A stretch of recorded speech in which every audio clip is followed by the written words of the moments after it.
Sorry when snowflakes can't handle the truth. It's your host, David Knight. Welcome back. We're going to go back to our calls in just a moment. We've got an article here from the Daily Caller. Conservative actor Adam Baldwin pushed back against Nancy Pelosi and others because we've got people, I've mentioned Kim Kardashian, other Democrats out there pushing gun control. We got Mark Ruffalo, Nancy Sinatra, Chelsea Handler going to lecture us, and Donald Trump and Republicans and the NRA about our rights to own guns. Pelosi tweeted out, hashtag enough is enough. Too many of these instances take place across the country. You know, like places like where she lives, places like that are under Democrat control, as I mentioned, you know, Chicago, Baltimore, Washington, D.C. As leaders, we have a moral obligation to prevent them and to protect our communities, and we need more than thoughts and prayers. So they don't want thoughts and prayers. They want gun control.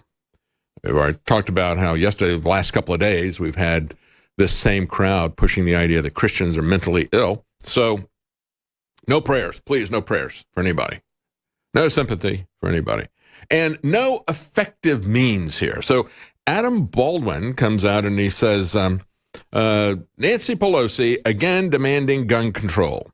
Again, the shooter was stopped by people with firearms. And he went on to say, schools need armed security and volunteer staff members with concealed carry. He's exactly right. The volunteer staff members with concealed carry, vetted and continually watched on their background, that is going to be your most effective thing. Again, the way you fight this type of thing is not by taking away people's freedom, but by giving people giving good people the freedom to do something about it. Let's not forget how the media covered up the Texas church shooting in Sutherland Springs. They would not talk about the fact that the guy who stopped it had the same rifle that they were trying to demonize, that they're trying to demonize again here. I read that to you in the first hour. All the different headlines from that particular story. And we broke that information here on this program, talking to Mark Collins, a former pastor who was there, who knew the shooter. And he broke that information here. And then we have this from Yvette Nicole Brown. I had to have the guys look this up. I don't have no idea who this is an actress. So I guess we should pay attention to what she says because she's an actress and she knows. Another school shooting, this time in Florida. A white male is the gunman. Yeah, I actually saw people putting this out and say, oh, look, there's a white male doing this and a picture of Sam Hyde. Anyway, she says, bet it's still not time to talk about hashtag gun control. And it's like, well, you don't have a solution, do you? Your gun control solution is not a solution. All right, let's go to some of our callers. We've got about 2 minutes left, and if we don't get through with this, we can hold you through the break. Welcome back. I'm David Knight, and we're taking calls. If you want to join the program and talk about the shooting in Florida, what you think the solution is, you can call in to 888-201-2244. That number again is 888-201-2244. We've got Ann in Arizona who's been holding for a while. Go ahead, Ann. Thank you for holding. Hello. Hi. I just had someone call and tell me I should call in. I'm the first one who ever did a show with Alex on the SSRI antidepressants. Oh, good. I've good. specialized in them for 30 years, been testifying in the cases since 1992, and worked nearly every school shooting. Mm-hmm. Wow. And these drugs will cause them faster than anything. I've found only 2 who were not on these medications. You said you found only 2 that were not, 2 shooters that were not on these meds? Right. Mm-hmm. Mm-hmm. That I haven't been able to verify. Tell us a little bit about what typically happens to, of course, it's prescribed for people like this guy who have emotional issues. What does it do? I know that it exacerbates it, but tell everybody exactly what you have seen. Probably the easiest way to explain it is these drugs work like PCP. The PCP was put out as a dissociative anesthetic. Most people don't realize it was on the market for 7 years before judges and law enforcement moved to have the drug removed from the market. The AMA could have cared less, but yeah, like opioids, they don't care. Yeah, right, exactly. But PCP was put out as a dissociative anesthetic. which means it knocks the brain out, but the body can continue to move. And so what these drugs do is they produce horrifying nightmares and then sleepwalk, where you can actually act out what you're dreaming. Wow. But this kid had been on them for years. Yes. And his mother died in November, which means the doctor probably adjusted his dose. I would imagine he increased it. It wouldn't matter whether you increase or decrease. The FDA has warned that when you abruptly change the dose of an antidepressant, you can produce suicide, hostility, or psychosis. Yes. And so you're pointing out that it's not just withdrawal, somebody reducing it or going cold turkey, that we know that has massive effects on people, but just changing the dosage, slightly going up or slightly going down, initiates that, right? It's too much of a shock to the body, and you go into like mild seizure activity within the brain itself. And so you can act out anything, any delusion. Apparently he was even writing about being part of some group, Antifa or something. I don't know.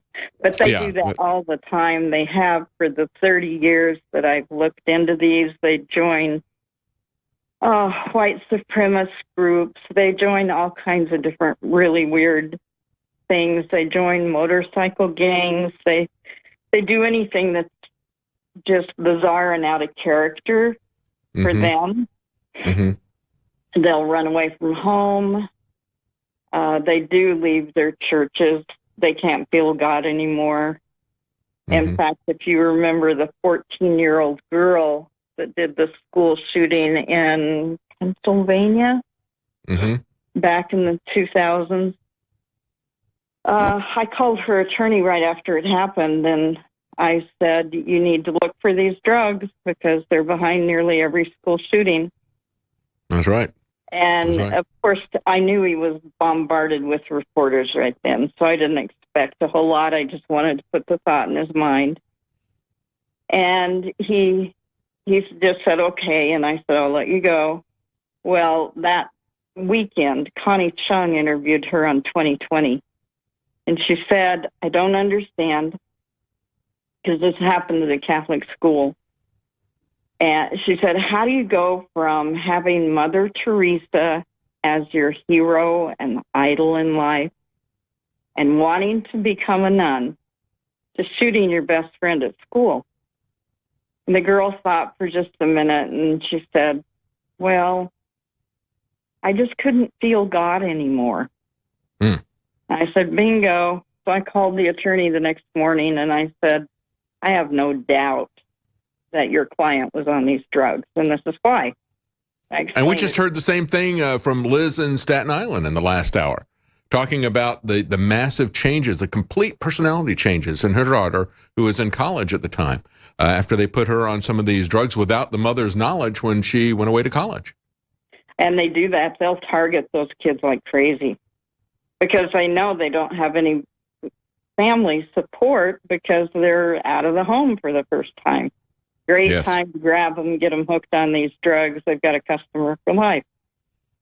Well, the amazing thing is, look at what we've just found out in the last couple of weeks. All of these cases about Tamiflu, for example, not a drug that was designed to mess with somebody's mind like these SSRIs were, but nevertheless producing some of the same symptoms of hallucinations, of nightmare, of sleepwalking, of attempted suicide from toddlers up to teenagers, and the parents stopping it, because we've seen a lot of this manifesting itself as a lot of people diagnosed with flu, and they say, well, take the Tamiflu, it will minimize the amount of time that your kid is sick, and then we've seen these kind of mental issues just from Tamiflu. But we're talking about stuff that was designed to mess with your mind, these SSRIs. I have no doubt, after studying these as long as I have and writing about them, that they were ordered by the CIA.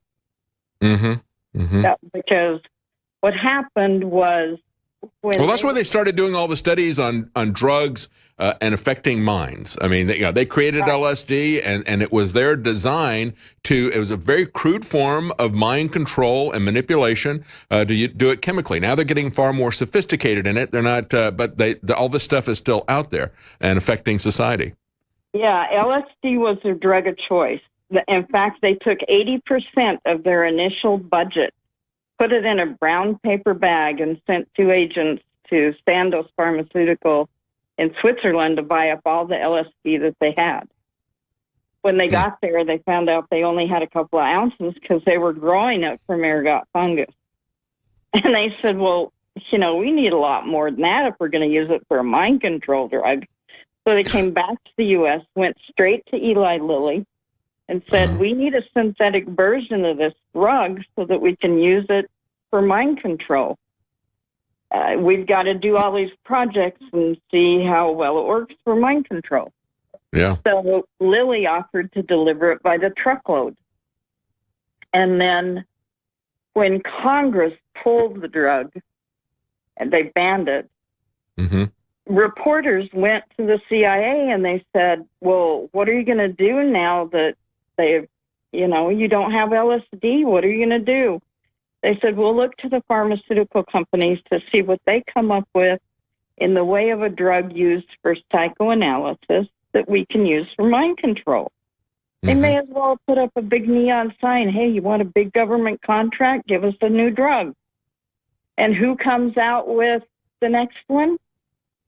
Good old Eli Lilly. All over again. Prozac. Wow. There it came. Wow. It's just so obvious because these drugs, the way LSD works, and PCP as well, to produce hallucinations, is they mimic serotonin. What has the world been told about serotonin? You need to increase it in the brain. That's right. And you're going to get LSD and PCP effects. And that's what SSRIs are, serotonin reuptake inhibitor. And that's the essence of what this is. Boy, spot on call. Thank you so much, Ann in Arizona. Thank you so much for giving us that information. We'll be right back with more calls. Stay with us. Welcome back. I'm David Knight, and we're taking calls. We had a great call in the last segment. I wanted to get Ann's phone number so we could set up a time when we don't have a lot of people stacked up here on the list to talk to her at greater length, because she's been studying this for 25 years. She said she's looked at all these different shootings. She's only found 2 cases where the people were not on SSRIs when you get down to it. So, Ann, if you want to give us your number, if you want to call in and leave your number, we'll get you on sometime where we can talk at greater length about this. The line, Jalen, for just a second. Thank you so much for calling in, and thank you for listening. That concludes our broadcast. We'll be back tomorrow, and I'm sure we're going to see some very unusual developments with this. It's certainly going to be unusual to see what was going on with this one student who gave the interview to the KHOU reporter. All right, thank you.